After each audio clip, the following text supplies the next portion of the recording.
MLS Aces Podcast, episode 355. This is our MLS Cup 2025 preview. Jason, you are thrilled. You are excited. I know MLS Cup is the only thing you are thinking about.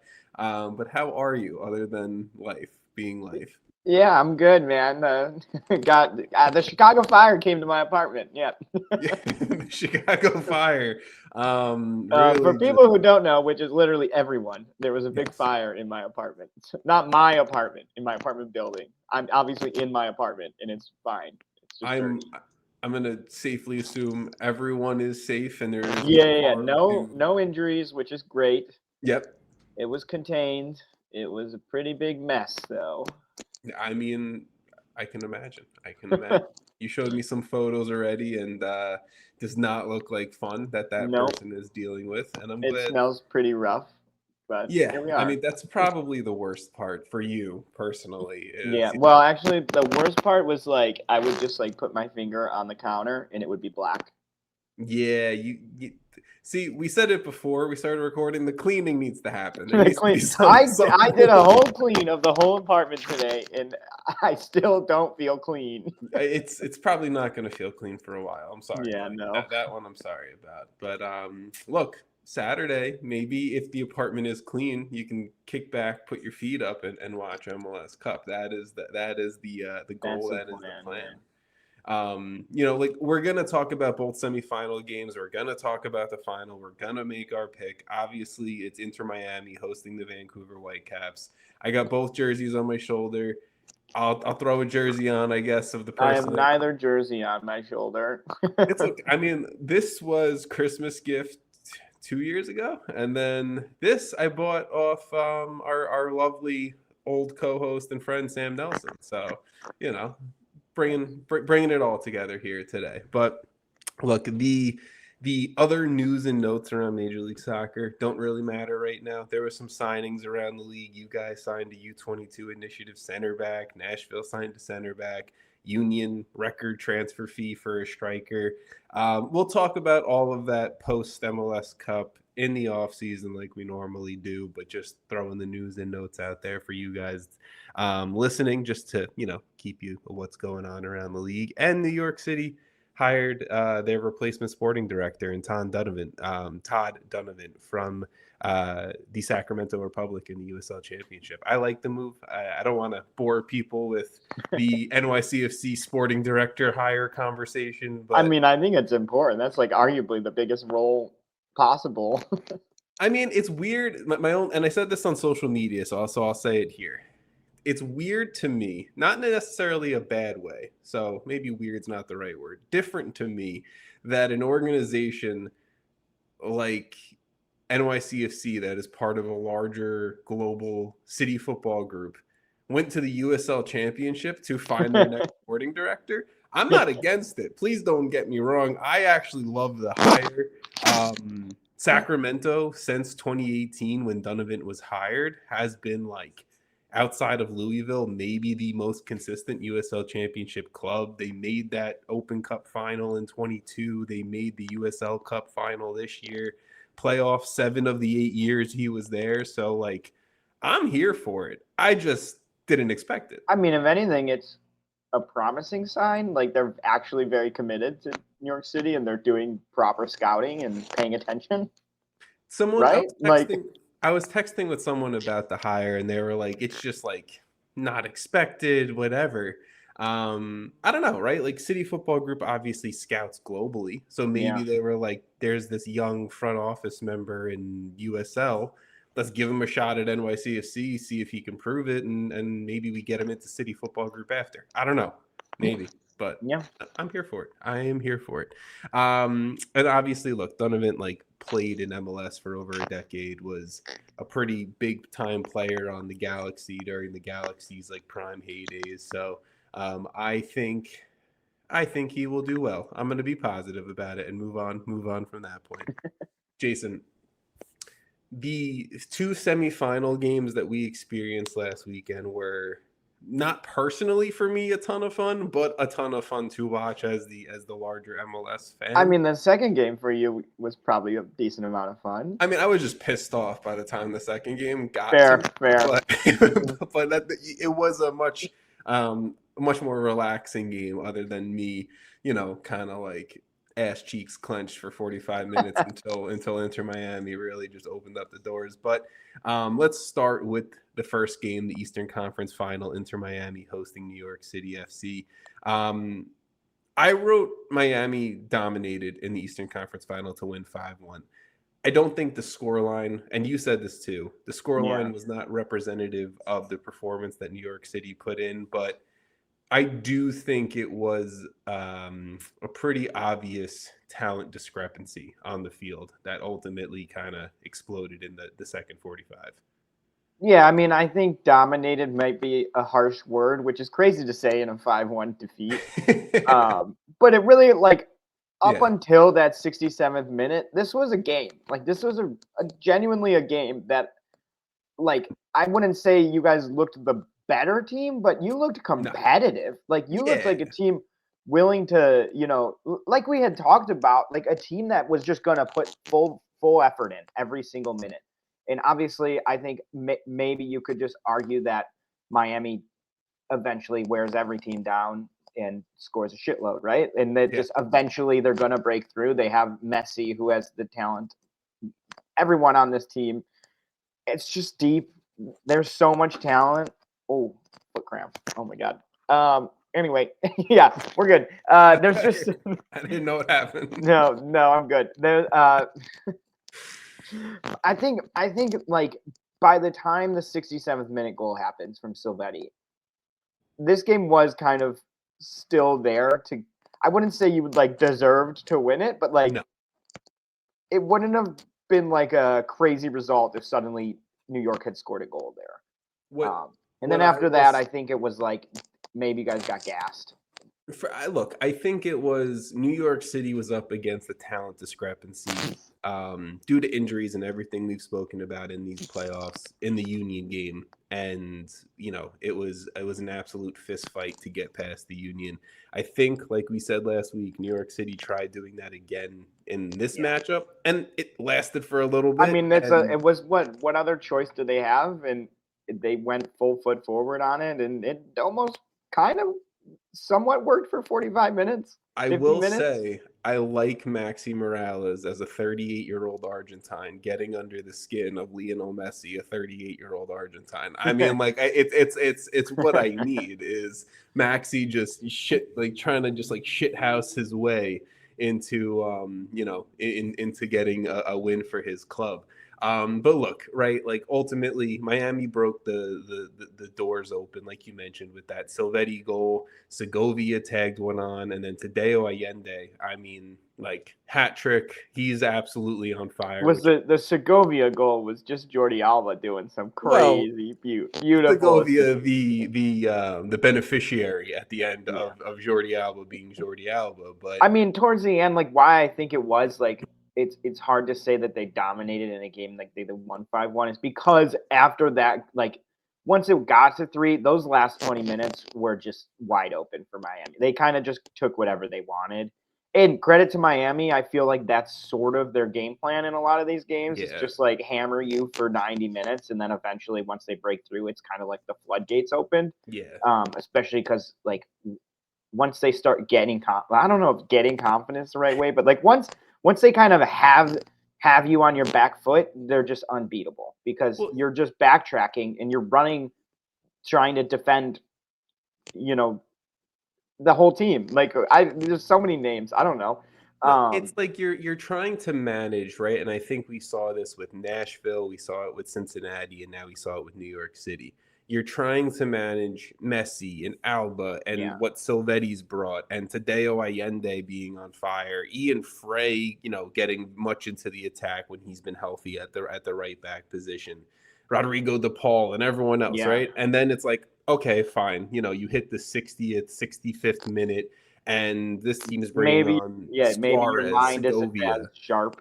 Exactly. And the team's been much better defensively. We've been talking about that entire playoff run, and Inter Miami is just, this is the wagon that they are, and the best I think we've seen them ever in their history, and this is why they're heading to their first ever MLS Cup. I don't have much more to say other than for New York City, I think it's a really good step, really good first year under Pascal Janssen. I'm excited to see what that continues to look like heading into 2026 and beyond, especially with the new sporting director and everything like that. And I'm excited to see this team healthy next year.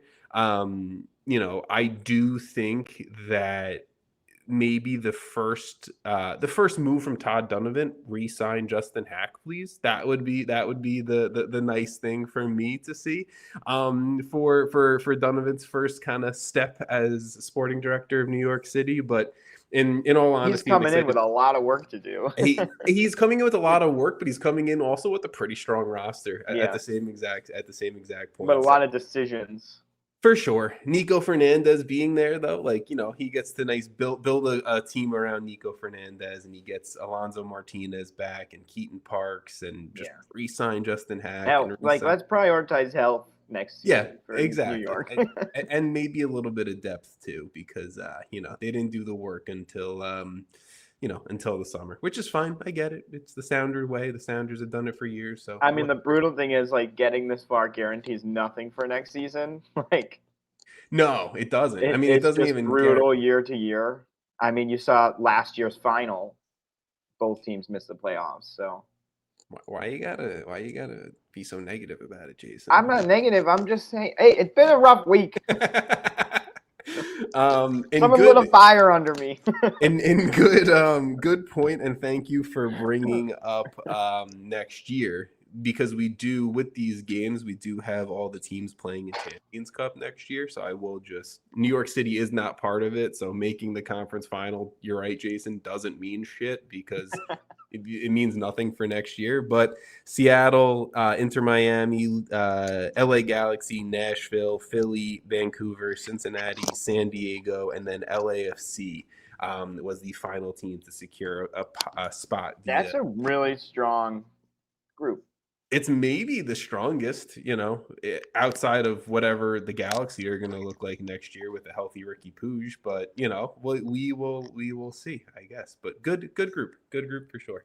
All right. Anything else about Miami or New York City for right now? No. All right. Let's go to the Western Conference. San Diego FC, we're hosting the Vancouver Whitecaps. Whitecaps walk into San Diego, and I will say this one felt like a little bit more of a smacking around dominant win. Whitecaps pull off a 3-1 win over the expansion side. Whitecaps were up 3-0 in the half. At the half, Brian White with the brace, and then there was an own goal from Pablo Cisniega. Chucky Lozano subbed into the game for the second half for San Diego. He scored in the 60th minute to pull one back, but then I think it was 20 minutes later or so, Pablo Cisniega gets a really weird red card. He was caught way downfield trying to stop a counterattack. Whitecaps, they are now on their way as well to their first ever MLS Cup final and their third final of 2025, which is incredible to see for Vancouver.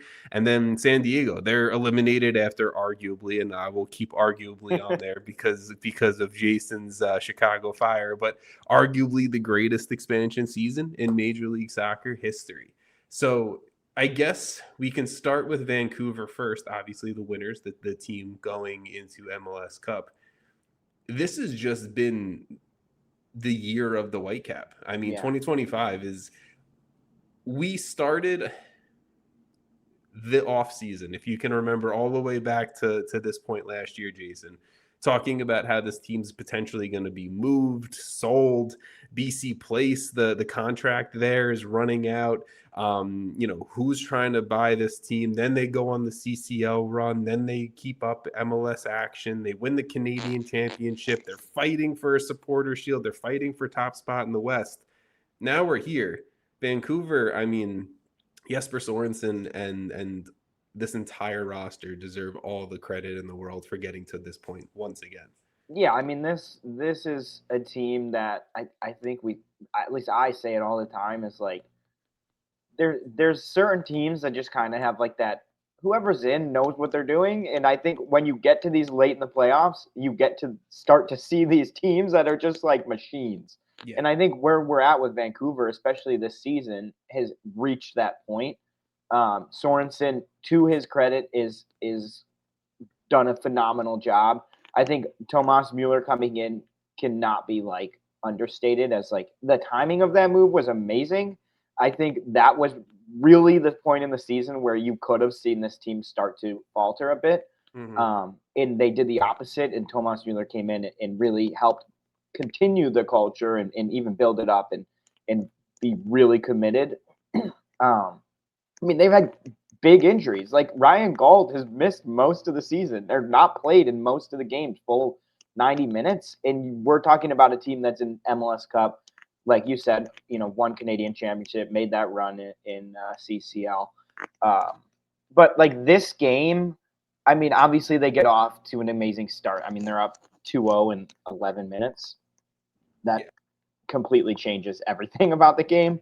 I thought the only moment where they didn't, when they conceded that goal in the 60th minute, then I was like, oh, maybe we have a game because it seemed like San Diego might have gotten like a foothold there, but San it Diego got was pushing a little bit at that and point. it got put out immediately though. Like it maybe Yeah. lasted 5 minutes. They got that goal. They maybe got a couple more minutes, and then the red card, and then I mean, the red card was almost 20 minutes later, though. Like, I don't Well, I'm feel like saying they the had a whole 20 minutes. series. Yeah, but they definitely didn't have from No. that goal to the red card. I didn't even think like they were dominating that much then. I mean, the red card comes because basically it's going to be a goal. Yeah, no, It's going to be probably a goal. That's why it's a red card. And I don't want to blame Pablo Cisniega for anything, right? Like, I mean, I think if you blame him for anything, it's like he may have misjudged or mistimed that. But at that point, it's so fast. Like he's doing everything to just stop. I mean, it was the right move too. Getting a red card to prevent basically a goal there is probably the right move. But And I mean, he's the backup keeper. CJ DeSantos gets injured earlier in the postseason, right? So like he's trying to just like sub in and do his thing, and you have to give Cisniega a ton of credit for what he's done. Like as being that kind of backup from USL Championship goalkeeper to starting in the MLS Cup playoffs. It's not the easiest thing. But for the Whitecaps, I mean, like, look, you have Tomas Mueller, who now he's dealing with an injury. We're seeing definitely a minutes limitation put on him, and Ryan Gauld now coming back from his injury, playing more and more minutes every game. So in an ideal world, you probably have both of them playing at the same time. But in the world that we're living in right now, it's probably nice that you have Gauld coming back and getting healthier every single week. You have Tristan Blackman back for this final now. He served his suspension against San Diego, so now you have the reigning MLS Defender of the Year, on your 11, and now you can kind of be a little bit flexible. Does Matias Laborda start at left back? Does Tate Johnson start at left back? You have some depth that you didn't have a game ago, which was my biggest concern with the Whitecaps when we were talking about it last week. But ultimately, to me, we can talk about the next man up mentality. We can talk about the injuries that I think this team has sustained all year long and dealt with all year long. To me, it's Andres Cubas, Sebastian Berhalter, and Ali Ahmed have been the three for the entirety of 2025 that have been there, that have dominated, and have been exactly when needed. They've been the biggest reason why this team's won games all year is those three, in my opinion. No matter it's been what transfer, who's out, who's starting, who's hot, it's been Kubas, Berhalter, and Ahmed. And once again, you saw them dominate this game against San Diego. Yeah, and I think like to the injury point is like any team that makes this deep of a run, any team that has that CCL run is going to deal with injuries. I think these types of teams, which is crazy because like I don't know if I would have put Vancouver in this kind of group of teams a year ago, but here we are. But like these teams are usually pretty equipped to handle this kind of injuries in like they did. But 100%, I think like Sebastian Berhalter, Andres Kubas, like that midfielder, and then you bring in Thomas Mueller has been really, really strong all season, and they're going to need him a lot coming up. Once again. Yeah. What like can Sebastian Berhalter stop Messi? I mean, literally. Well, there's a lot that I want to kind of talk about and break down when it comes to the final, but I do want to, just like we gave New York City some love, let's give San Diego a few minutes of love here of whether this is the greatest expansion season of all time or not. It is one of the best. I'll say this, given the amount of teams, the amount of the way the competitive level went up, it probably is. It's just like, come on, man. Well, I want to say this about San Diego. You have the youngest general manager, sporting director, whatever, in all of Major League Soccer. You have a first-time manager in Mikey Varas. You have a brand new organization, a brand new fan base. Yes, they are run by another global, organization, but for what this team did in the first year, the fans and everyone should be proud. I mean, just getting even 11 players, let alone, 20-some players to buy in and commit and connect well enough, like the amount of planning that had to have been done to make a team this good right from the start is incredible. Because it's not like this team is like just like obviously Dreyer has been incredible, but it's not like he's just one guy willing his team all the way across. I feel like the team itself has just been solid. And I think that's a credit to how they built them. It's to me like they've made 2 roster mistakes the entire year, and for an expansion team, that's almost incredible to say. Like Chucky Lozano, whether you want to call him a mistake or not, like obviously there's off the field issues with him. We'll see, I guess, his future with the club, and then trading or whatever, not fully signing Milan Iloski, who I think they probably should have, and probably in retrospect would have kind of done the full signing. But like other than that, this team is like hit home run after home run after home run. And San Diego is I love the city of San Diego. I've been there a few times in my life. Beautiful city, like weather's gorgeous. I think I would move there if I possibly could ever move out of the Northeast. They have game winners. They have young talent, which is exactly what they want to do. They have guys that you can definitely see that they will be selling for millions of dollars this offseason into the next 2 off seasons. And I am a fan of what they did year one, especially for you, me, and everyone who projected them to be one of the worst teams in the league. So kudos. Yeah, what do we know, huh? Literally, that's why you don't take everything that we say fully serious, for sure. I mean, I'm really I'm hopeful that this team can continue this. Like, obviously, St. Louis had a good first season, was number 1 in the conference. It got bounced, first round, and then fell off a cliff. And I don't want that to happen.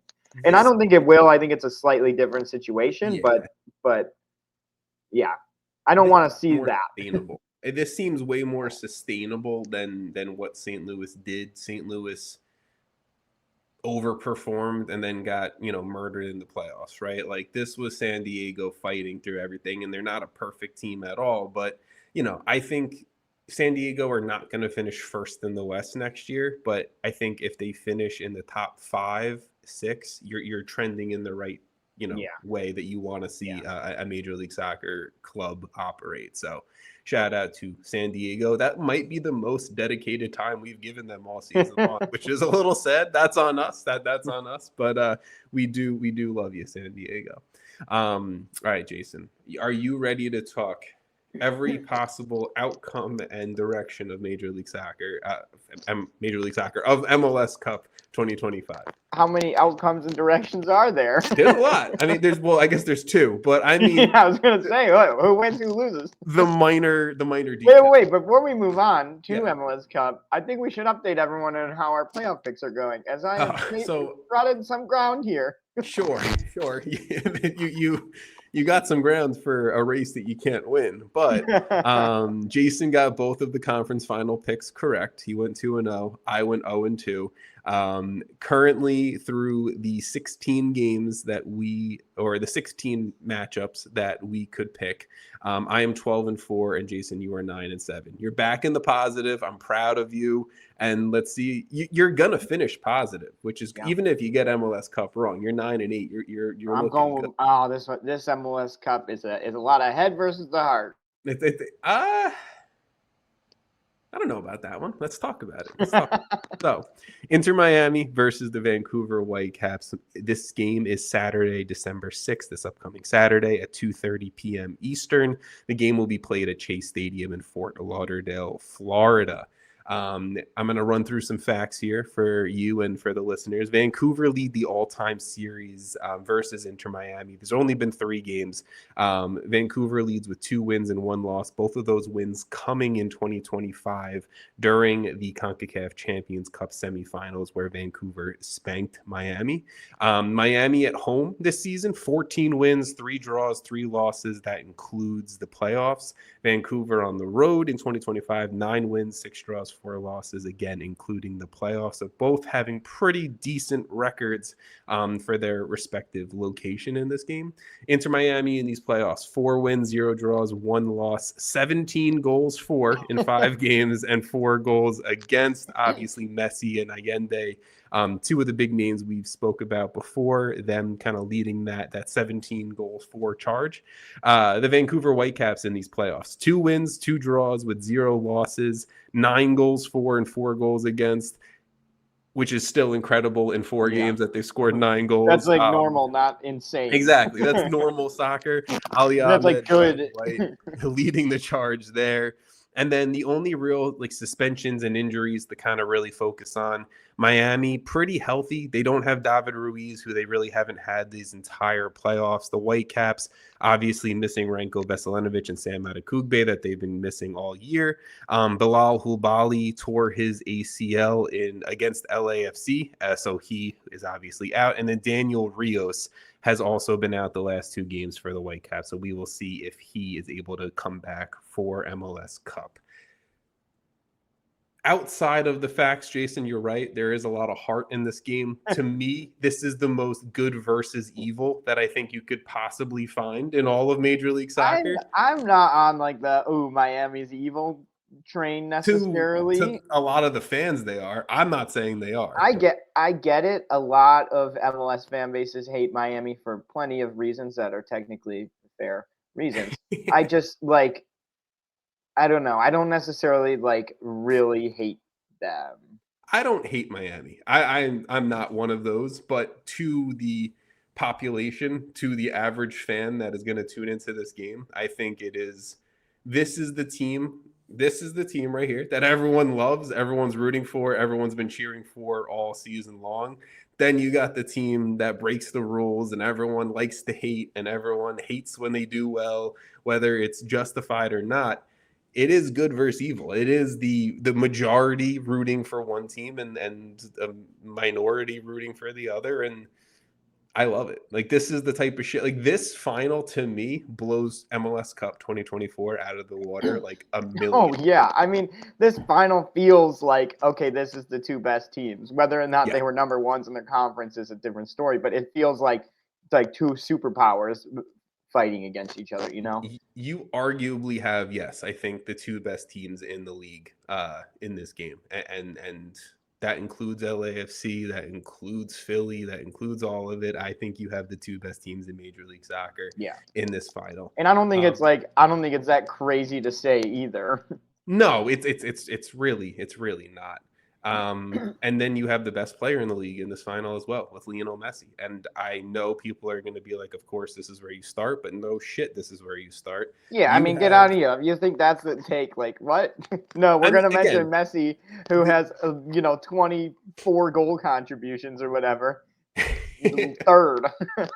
Lionel Messi, to me, obviously is the make or break in this game. Is it the Messi that we've seen do it against Mexican clubs. We've seen do it against Major League Soccer clubs since his arrival in the summer of 2023. does he just take over one final game for this team and run the show, set up Allende like he's been doing, set up Silvetti like he's been doing, and does he win this game for Inter Miami? I hate breaking it down so simple, but I feel like that is a big key to this game is, does Messi step up and do this? And who on Vancouver stops them? Which is funny why you brought up Berhalter before, because the only way that I think this team like Miami gets controlled is if you can slow down or stop Messi, more slowing down than stopping, like the Sounders did in the Leagues Cup final. And what did Obed Vargas do? He fouled the shit out of Messi. He was up Messi's ass. He was pressing him. You have Andres Kubas and Sebastian Berhalter, who I think can do that in tandem. And they better be watching that Seattle game. They better watch it 100 times between, last weekend and this weekend, because that's like the only way. And Seattle did it exceptionally well.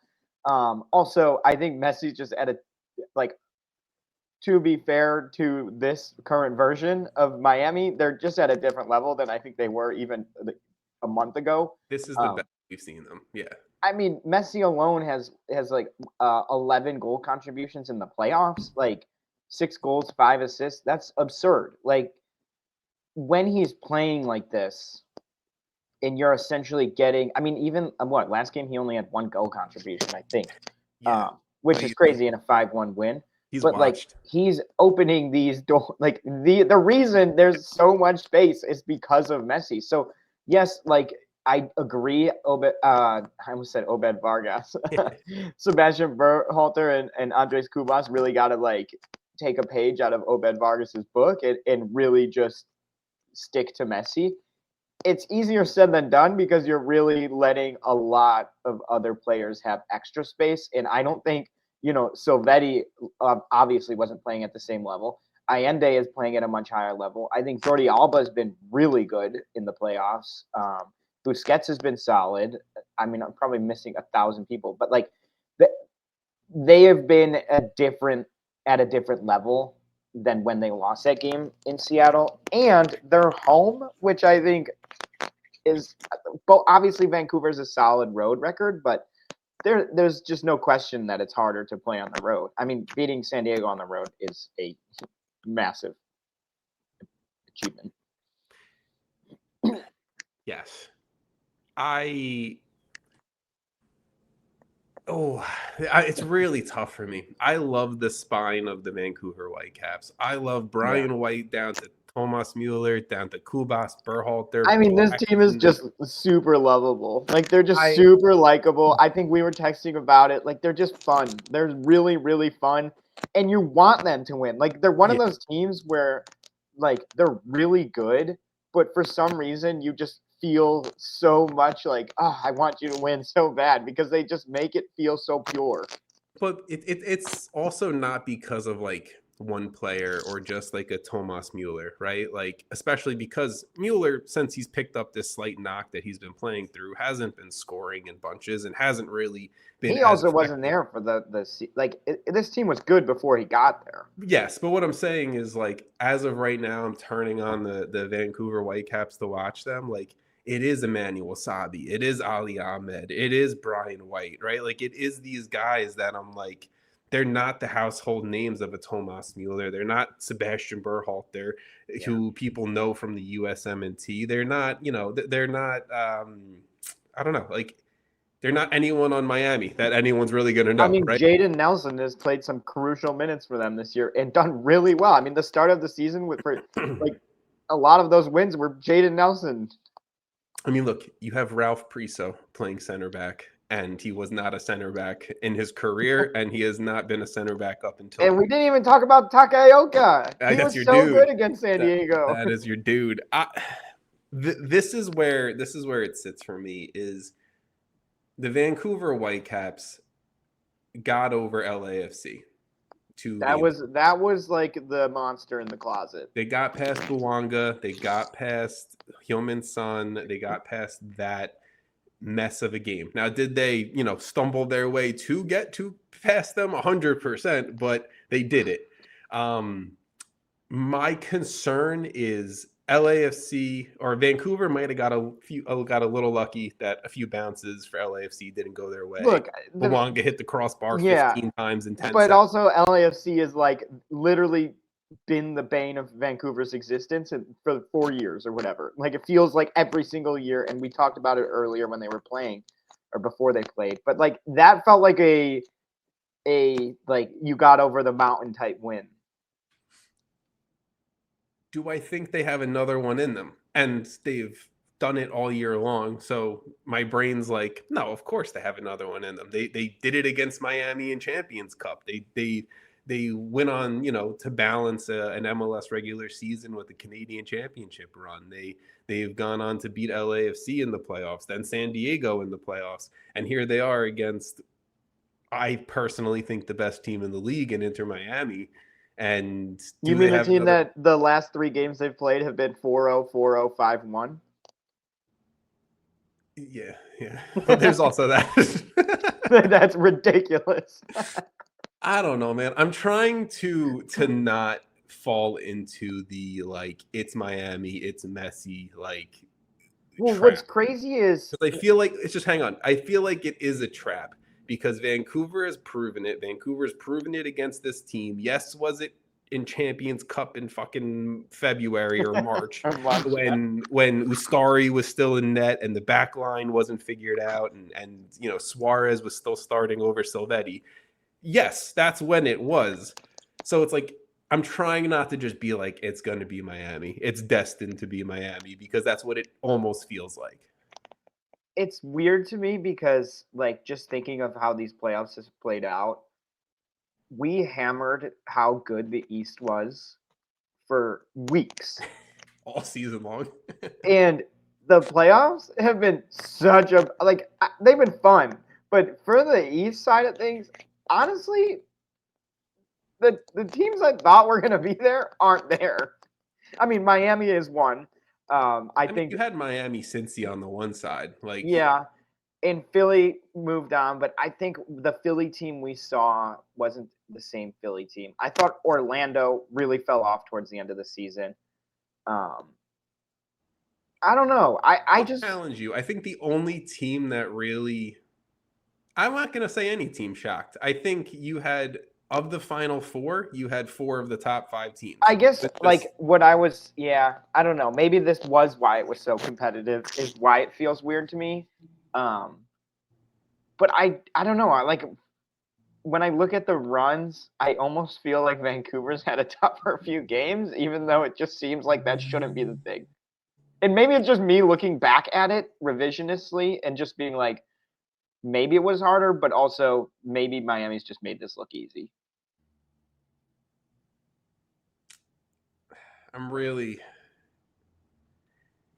I think when we talked about the Miami Cincy game, I didn't feel that on the fence. It wasn't the Cincy team that I felt like was at their best. It's because Cincy shit the bed almost. But I mean, sure, right? Miami beat a very good a hot Nashville team at the time, or I guess maybe not hot, but a team coming off an Open Cup run. They were hot and then they fell off. You have Vancouver who played Dallas, so okay, fine, whatever. Then, okay, whoa! You loved Dallas heading into the playoffs. I did, but I'm clearly, obviously wrong. So I'm gonna put my hand up on that one.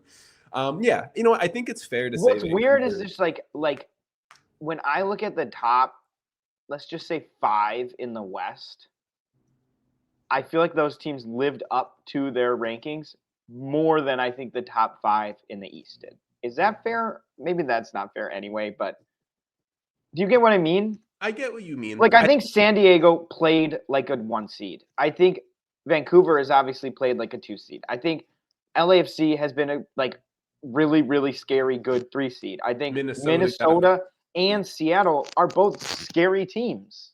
But yeah, I would say sure.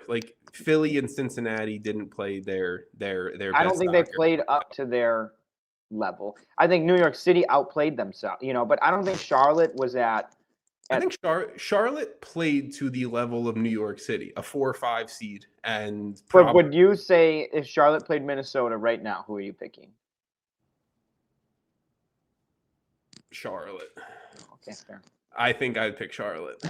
I'm not saying it's an easy pick. I'm saying if that was MLS Cup right now, I'm not saying that's like the easiest pick, but I also haven't been thinking about Charlotte for a few weeks now, Me so neither. here we are. Anyway, this is all stupid anyways. I don't know how I got on this This tangent. Is how MLS Cup talk goes, bro. Yeah, I just like went on a weird tangent, but you made a good point though. You said, is Inter Miami, are they just making it look easy? And I personally think the answer to that question is yes, because they're that good.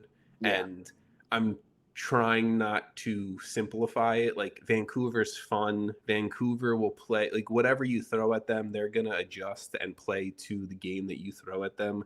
Where Miami and what Mascherano's done all year is just play their game and then obviously do what we've seen for fucking 2 decades of soccer now. Let Lionel Messi dictate it, which is exactly what we're going to see, which Vancouver is going to feed right into. And I'm sure they'll try to hit on the counter, and you'll see Emmanuel Sabi and you'll see Ali Ahmed and you'll see Jaden Nelson like counter the shit out of it. But do they have enough? That's my concern. And I think it really, not to go back to the Kubas, Berhalter, Messi triangle, but I feel like it really kind of gets dictated based off that.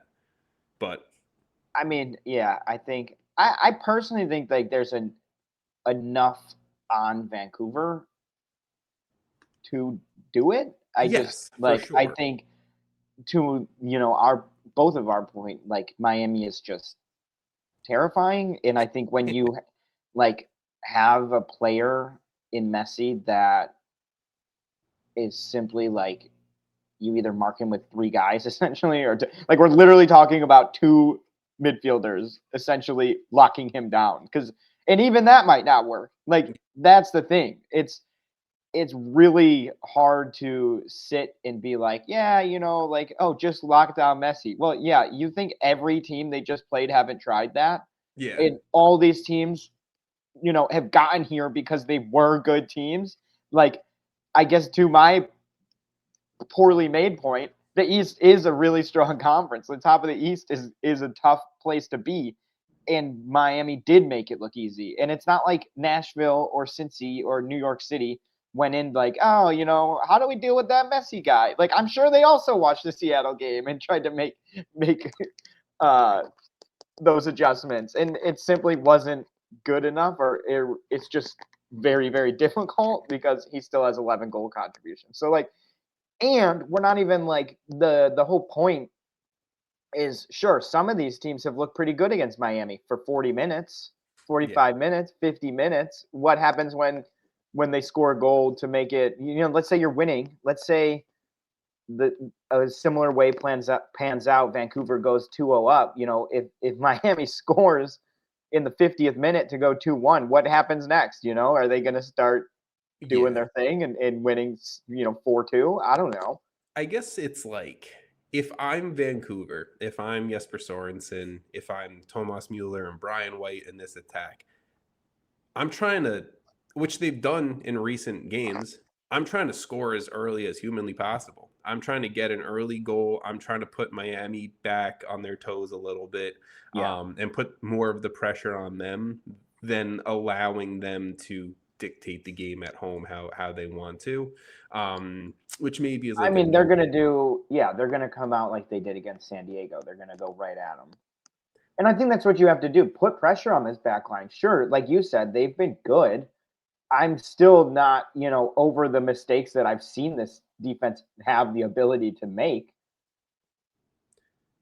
I don't feel as like dreadful as like, oh my God. I don't either, but we've seen dreadful out of this same group. Yeah. To an extent. No, and so it was funny. I was middle of this week, or it is the middle of the week, I guess, Monday or Tuesday, whatever. It's the middle of the week already? Man. I was looking at the recent schedule for both of these teams, because I was like, okay, when has Miami faced an attack as good as this Vancouver team, or something somewhat near it, to right? be fair, I feel like Cincy should be in that group. They're not based off what they were Off their scoring. performances, no. That's But what I'm saying is like actual like what this okay, team. So sure, it's Nashville, right? Like Surridge and Hani and all of that. Which Miami did lose a game. Yes, it was on the road, and even the games before that, they did allow some goals to Nashville. So I they think, lost three. They yeah. I mean, they won 3-1 in the first game, and then the and then decision day lost game was a 2. 5-2. I Was a did five. forget about that. So Yeah, I like forgot they played them right before. it's like But I mean, decision day, I'm not, especially against the same team. It's hard to take much from because it's like how much were you really putting your full strategy, yeah. knowing you're playing them 3 more times in the next month. I don't disagree, but I still don't think you want to allow 2 goals. But what No. I'm saying is like but even before the stretch before that, Miami really didn't face that stellar of an attack outside of the Chicago big loss that they had, like that 5-0 Hey. or whatever it was. Um and then I was like, okay, so Vancouver, when was the last time they faced an attack like this deadly? Right? There was the LAFC game that they allowed 2 goals in. Yes, was one a Hyunmin Son free kick banger, yeah, but they also allowed the opportunities that LAFC didn't put away. But before that, I don't know, maybe Seattle at the end of September. Like it's also been a while outside of the LAFC asterisks of this Vancouver team really seeing like an attack that is as deadly as Inter Miami's. So I think San Diego has a pretty deadly attack. I don't know. Like I get what you're saying, but I'm I not almost trying to feel like like force my point. I'm it's just saying. underwhelming or under ranking like some of the teams they have played to get here, both of them. Like Yeah, I think especially for Vancouver's side, like Dreyer is in MVP talks for a reason, you know? for sure.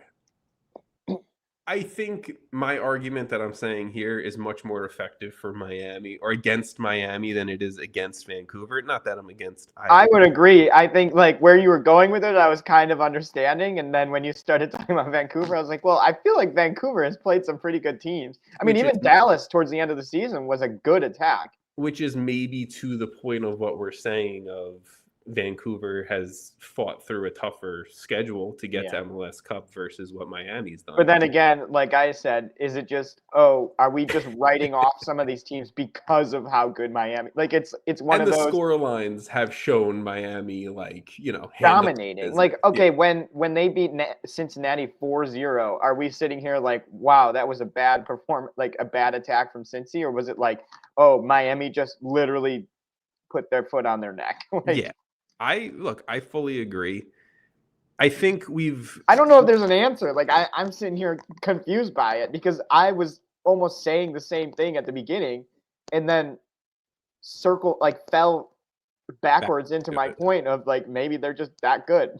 I love the MLS Cup preview episode because I think it's the biggest episode that you and I can do and just talk soccer And for like actually break down like, and hey, just we have talk one about it. game. What are Yeah. we thinking here? And it's just more of a conversation, which I love about this, Jason. But in terms of, I guess, trying to steer it back into a conversation for the podcast, we've spoken specifically about players on Vancouver who I think will be the reason why they win or lose a game. Right Yeah. outside of Lionel Messi, is there a player or a set like a position group or whatever on Inter Miami that you're like, okay, outside of Messi doing his thing, is going to be the reason why I Miami lifts MLS Cup? Yeah, I just realized last MLS Cup we really broke it down like by position groups, didn't we? Yeah, we Maybe did. we did. I like But I that, don't but it feels a I little less. don't think it's as applicable here. I agree. I was gonna say it feels a little bit less applicable. Applicable is a great word. I wasn't gonna use that. I was probably gonna stumble over something. Uh, I would say like I don't really want to say a group, but I think the defense is obviously top of mind for me, like a question because like we talked about, they have been way better. I think Rios Novo moving to that was a good decision. Like Fantastic. Yeah. I think it feels like I was justified in saying Calendar has been better this whole time. Poor Drake Calendar, man. Poor It Drake is a Calendar. bummer. I feel bad for him, but I would rather go with a player, and I think I'm gonna pick Rodrigo De Paul. just because I think if there's, Sebastian Berhalter and Andres Cubas really forcing their will with Messi or, knocking him down, pushing him off the ball, you're going to need a guy like Rodrigo de Paul to kind of make his presence known. And I think he's known for making his presence known. Yeah. So will this game get chippy? I don't know, but I could see a world where they're not going to be able, because as much as we've talked about how, these teams can go watch that Obed Vargas, Seattle game, Miami also knows exactly what happened. And Miami is going to be trying to say, how can we prevent that? And I think that's where Rodrigo de Paul is really signed on to do and kind of be that guy that is like, no, you're not doing this to us again. You're not. De Paul's played a lot more games with these guys since then. Yeah. Suarez is no longer a starter and all of that. And like that Seattle game, I think was the first time we've seen a team actually successfully do that strategy and really kind of stifle a lot of the Miami creativity, which is obviously where they thrive. So yeah, I think in terms of what I want to see is like their X factor almost is probably somewhat Rodrigo de Paul, assuming that Vancouver is going to try and stop Messi as much as they can, which is the logical process. That's fair. I'm going to name two guys and then we'll get into our picks. Okay. I am going with the final games for Sergio Busquets and Jordi Alba of their career. That's fair, yeah. Not because it's their final games, but again, to your point, if Messi's getting occupied, Jordi Alba is a dude who has been absolutely lethal pushing up the field from the left back spot, right? And I mean that goal that I called out from earlier was like him. That was his setup. And I think the thing that's allowed Jordi Alba to be lethal from left back, but also have Miami be as consistent defensively as they have been, is Sergio Busquets kind of knowing when he needs to drop back and play center back almost versus kind of being a true center back and playing out of position and trying to do that for 90 minutes. So I think it's really going to come down to Messi first. And then if not, if Kubas and Berhalter are doing their job, who else around them? DePaul's the shout. Busquets and Alba are the shout. I really thought you were going to say Fafa Pico. Fafa, bro. If Fafa wins MLS Cup, shout out Fafa. But huge friend of the pod. Huge friend of the pod. But I mean, I just think it's who is the next people to step up? And I do think it's DePaul. It's Alba. Well, I think creatively, I think you hit it. I think Jordi Alba is going to be that guy, kind of from that creative perspective. Yeah. Or does Tadeo Allende just get on a fucking breakaway? It might be that. It might be Silvetti. I mean, hell, Segovia has shown incredible signs. Yeah. 100%. This team's pretty deep. This is a way different Miami team than we've ever had. This is a different Miami team from a Miami Messi team or a Messi Miami team. I don't know. Yes. No, not a Messi with an I Miami team. This is going to be a fun final. This is going to be arguably, I think, maybe the most fun soccer game in U.S. soccer all season long, and I'm excited for it. I'm here for it, even though one of the teams is Canadian, so maybe Canadian soccer too. I mean, this is the game I think. No offense to any fans of other teams, I personally wanted. Yeah. This is the one that has the big fight feel, the cup final feel. Are you ready to make your pick, Jason? Do you want to go first, or would you like me to go first? just scored for Liverpool. So. Oh, there we go. Jason's happy. I mean, it's 1-1. They were down to Sunderland before that. So. I do not have anything on the podcast. I just want to see the goal, and they won't show a replay. Yeah. So, here we go. Sorry, everyone. Yes, let's make our picks. Do you want me to go first? You can go first while I throw a jersey on of my winner. Oh, I like that. Yeah, we're doing the college football pick your hat type of thing. Yeah, I like that. Okay, so for me, I think when I said head in my heart, I was sort of saying Miami is the head pick and they should be the pick. But as we've talked about it, I've really grown. I feel like this happens to me a lot, but I feel like I've talked my way into really believing in Jesper Sorensen and the Vancouver team. And so I'm going to pick Vancouver here. I think this feels like they're a year that they have played so many big games in. They've competed against really, really good teams. They went down to Mexico and won. I don't think going down to Mexico and winning is less easy than going to Miami and winning. I don't know. I think that makes sense. I think it. Let's just say I think going to Miami and winning is easier than going to Mexico and winning. And so I'm picking Vancouver. I believe in the culture that they built. I believe in Thomas Mueller coming in and making a difference. And honestly, I think Sebastian Berhalter is playing with incredible confidence. So there you go. Okay. I'm tossing the jersey that way. All right, step into the frame for our YouTube people. Here we Okay, are. okay. Boo! It's the pink and the black, baby. It's Lionel Messi. I'm not fucking picking against the GOAT. Are you kidding me? I'm not doing that shit. I made a compelling argument. Look, in all seriousness, I don't know if you heard anything I said, but yes. No, I was literally standing like okay. right here about in all seriousness of me talking about it, the Vancouver Whitecaps are going to put up a hell of a fucking fight. This is going to be a hell of a game, and if the Whitecaps win MLS Cup, I am not shocked whatsoever. I just don't think the form that the league MVP, yes, the greatest of all time, it is tough. This form is ridiculous. Is going to be stopped. It will be slowed down, and I give Kubas and Berhalter and Blackman and that back line all the credit. But it's Inter Miami. I mean, like it is almost. I said it last week when we were talking about it. It feels almost destined that Inter Miami are going to win MLS Cup. So I'm going Miami. Jason is going Vancouver. You can hate me and love Jason, and that's totally fine as long as you leave a comment and subscribe. Jason, anything else you want to say before we get out of here? Enjoy. Again, it's 2:30 Eastern time on Saturday. Please watch. Exactly. Enjoy it. Enjoy the game. Watch it if you will. hate watch this. Hate watch me. That's fine. Again. Enjoy the game. Come back, enjoy watching us and listen to us talk about MLS Cup 2025 next week. We'll probably take maybe a week or 2 weeks off after that, dive into the off season, and before you know it, Champions Cup will be starting up again anyway. So, Jason, thank you. Guys, enjoy the game, and we will talk to you all very soon.